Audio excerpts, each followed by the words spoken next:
Hi, I'm Cassandra Parton, CEO at NextTech Learning. Welcome to NextTech's Industry Insights, where we talk all things relevant to training, development, and today's rapidly changing nature of work.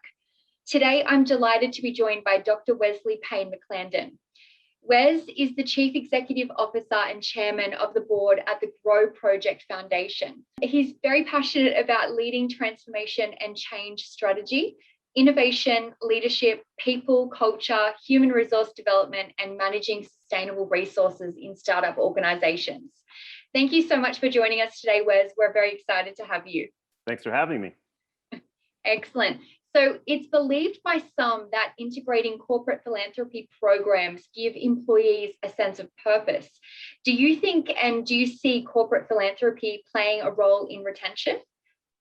Absolutely. I think it's the extent to which purpose is actually featured into an organization's, and in this case, leaders' commitment and deliberate focus on their purpose, and then how that's delineated into the organizational fabric, and then kind of exemplified through their work in the communities that they serve.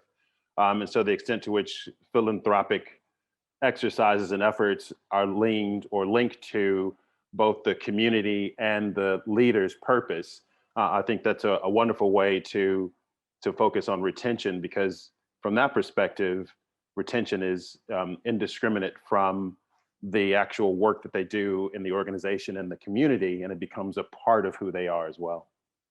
Yeah, so maybe perhaps, I'm sure they are, but obviously kind of perhaps advertising that on places like LinkedIn or even in job boards, do you think that that would attract a certain type of candidate, do you think? Look, I think candidates now are far more discerning in terms of the roles that they focus on in the companies in which they want to work and be a part of. They don't see it as a job as much as they see it as a part and an extension of who they are. So the fact that organizations would advertise that they're involved in this particular community engagement or that particular cause is more likely to get those types of people that you'd want to work in an organization in which, again, through their own purpose and the purpose exemplified within the organizations becomes the extension of who they are, and therefore more likely to want to be affiliated with the organization. Definitely. So you have written many articles, and in your article in the HRD about leadership, pandemics, and the future of working, you mentioned leaders need to ask how teams can be supported during challenging times. Should this inquiry include asking specific skills teams may need or be interested in developing? Yeah, I think one of the things that we find in the pandemic is this idea of the skill set that we used to use to manage people and lead people is quite different in a pandemic. So, things like trust, letting go control, being able to communicate differently are far more important. And so where it was thought to be these soft skills previously, those skills are far less soft and far more core to what folks need to be aware of. I wrote an article that was in the Learning and Development magazine that focused on this idea of measuring ROI. And one of the things that I talked about was the idea of the types of development that we focus on. So the skill set is both on the commercial piece, but also on the development side, and how to realize the return on investment in those skills, I think is really important in this day and age. I really like what you've just said. It's not looking at it as soft skills, but core skills. And I think that switch of going, well, it's not just a nice to have, but it's actually a must have as part of our team development. Because if you look at, the framework of the business, a lot of restructure has happened as a result, right? And we're finding, speaking with recruitment agencies, that they're on the influx of hiring right now because business is starting to ramp up again. Yeah.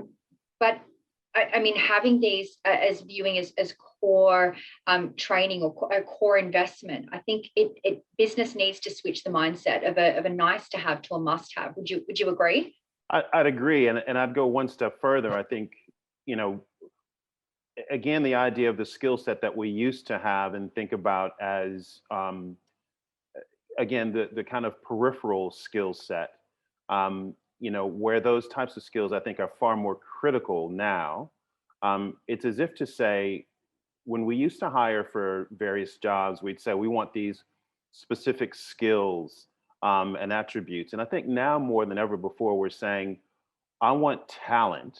And regardless of the environment or the what we would deem job specific skills, we want to see these talent skills elsewhere and just bring in almost raw talent, because we can create the opportunity for them to be successful.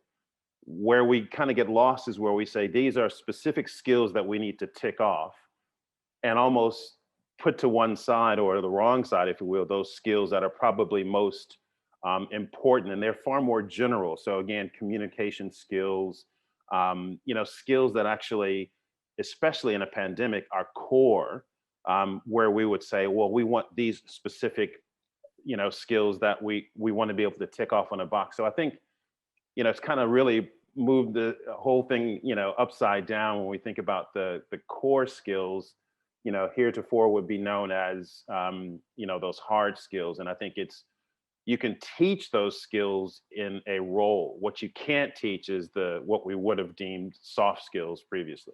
Here at NextTech, we've put a lot of work into developing our courses focused specifically on leadership skills and, taking beyond technical training for engineers. So I'm sure you're aware, most of the time when an IT person who has been successful in their role, they get promoted not necessarily based on their managerial skills, but because of their technical capability. So they kind of go hand in glove. But in the Courier Mail in 2019, you mentioned that there will be a larger need for training that is human-centered and skills which cannot be replaced by technologies such as communication, critical thinking, and leadership. Do you think organizations are giving these skills enough attention and resources?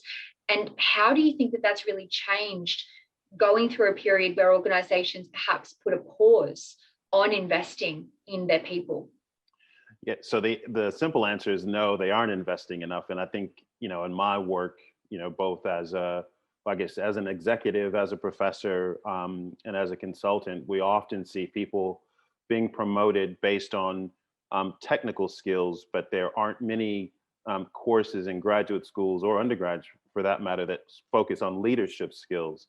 And so leadership skills tend to be developed over time. And the types of courses that are offered in work situations often aren't able to be applied in the way in which we would suspect.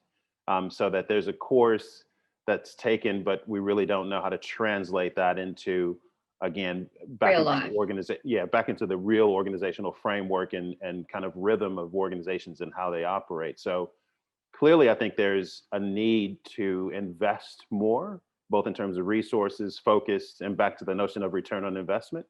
But I think you have to be able to make the business case for those skills and be able to identify and quantify what the benefit and utility of those skills are. I guess, and also evaluating what is the business impact for expecting an individual to learn on the job or over time.